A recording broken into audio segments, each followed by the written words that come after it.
It's 30 years.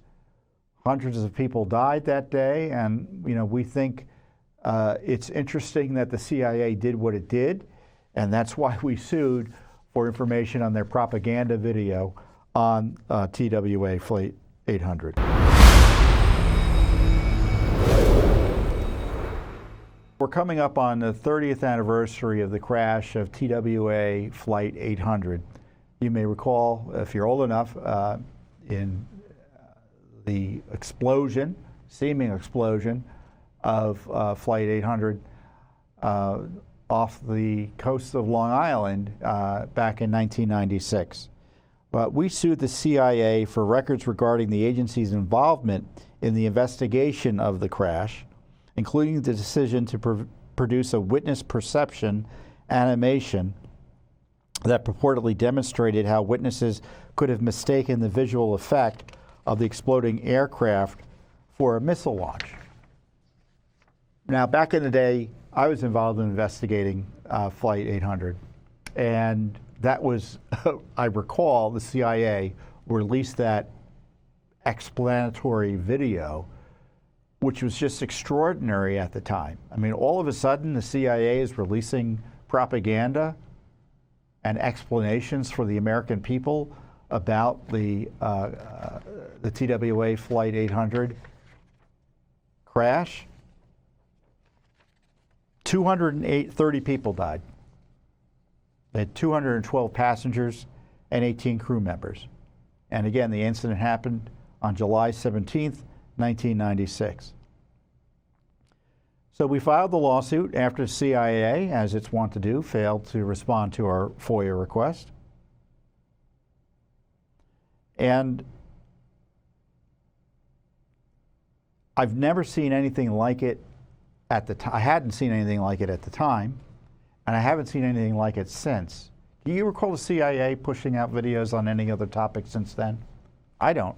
I mean, maybe they have some videos on their X account or their Twitter accounts, et cetera, for social media, but you know what I mean. Like saying, this is what happened. This is the CIA. Trust us. And there are significant questions about the TWA disaster, and Judicial Watch is producing a documentary investigation about it that will be airing soon. I think it will be premiering on July 17th, featuring my colleague and fellow Judicial Watch board member, Chris Farrell, who runs our Director of Investigations and Research.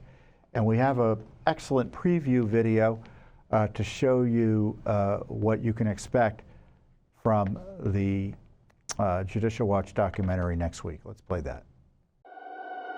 Not a missile. I've had people say to me, why do you care about this? It's 30 years ago. Caught my eye, a streak of light heading up to the sky. The basic concept, a small amount of fuel in the center fuel tank could be ignited by a, quote, spark of unknown origin, was just unbelievable to anybody that knew anything about the way things work on airplanes. And we had photos before they did the reconstruction as the wreckage came into the hangar. They altered the evidence to make it look like there was no internal damage caused by an external force. Witness 73. She gives a second interview in which this time she admits she was drinking Long Island iced teas. Maybe she didn't see exactly what she saw. She goes, well, first of all, Jack, I don't even know what a Long Island iced tea is. And I said, could it have been another drink? She goes, I don't drink. They had made up a second interview for her.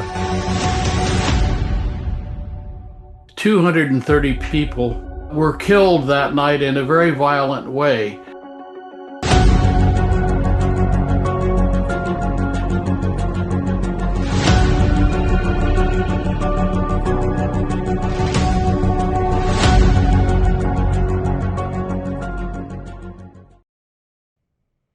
Yeah, so it's a good video, great interviews, as you can see Chris had with some experts in the area. And I think we'll have some news to break next week about new information we have related to Flight 800.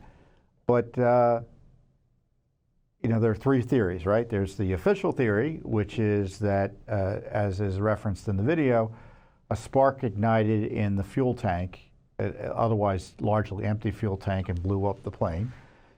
And if that's not the theory, what happened? Well, some witnesses saw something going up to the plane and the plane exploding. And as I said, initially, the CIA's analysis was they didn't see what they thought they saw. What they saw was actually the reverse of what they saw. Something was coming down from the plane, not going up towards the plane. And then there are concerns that it was the Navy that had accidentally fired something, or that it was violently taken down by a terrorist group of some type. And so that's what we want to highlight for the American people. It's 30 years. Hundreds of people died that day, and you know, we think it's interesting that the CIA did what it did, and that's why we sued for information on their propaganda video on TWA Flight 800. As we say, Judicial Watch is also seeking records regarding the methodology, assumptions, software, drafts, peer reviews, and public release of the animation, as well as records concerning the CIA's analysis of eyewitness testimony describing ascending streaks of light near the aircraft. In addition, the request asked for records regarding interagency coordination, including communications about missile theories, military radar data, and the FBI's covert dredging operation, as well as records concerning the classification and declassification of Flight 800 related materials. The request covers records created between 1996 and 2003. So it's a long time ago, but given the significance of the event, we believe the record should still be not only in existence, but released to the American people. The CIA would not typically be involved in a domestic aviation crash investigation unless foreign intelligence, terrorism, or clandestine operations were suspected, as the National Transportation Safety Board has authority over all U.S. civil aviation accidents. What was the CIA doing issuing a video on a domestic accident, airplane accident? Supposedly, the FBI reportedly requested the CIA's analytical help to investigate if terrorists brought down the plane. The CIA concluded that the many eyewitnesses who reported seeing a missile hit the plane actually observed burning fuel from the already damaged aircraft ascending after the initial explosion. Does that make sense to you? Maybe it does. More than 200 witnesses reported seeing a streak of light ascending into the sky toward the plane just before the explosion. After a 4-year investigation, the NTSB determined the plane crashed due to an explosion caused by a flammable fuel-air mixture in the center wing tank, likely ignited by a short circuit. While the NTSB's report identified the center wing fuel tank as the origin, precise ignition sources were never definitively identified. The Clinton White House was also involved in the response. Chief of Staff Leon Panetta was assigned to act as liaison between the White House and the various federal agencies involved.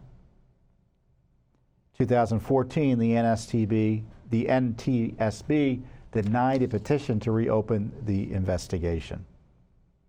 The 30 years, serious questions remain about the federal government's handling of the TWA Flight 800 investigation. We are suing for transparency about how the CIA became involved and how it reached conclusions that differ so significantly from the accounts of other experts and more than 200 eyewitnesses. So, do we know for sure what happened to TWA Flight 800? We don't. Even under the government's own theories, we don't have all the key details. And we think, at least in honor of the memory of those who died that day, we deserve fuller information about that tragedy, which was a big deal back in the day, as you may recall, if you were around then, 30 years later. So look for our Judicial Watch documentary and further news on this in the coming days. Thanks for watching. Don't forget to hit that subscribe button and like our video down below.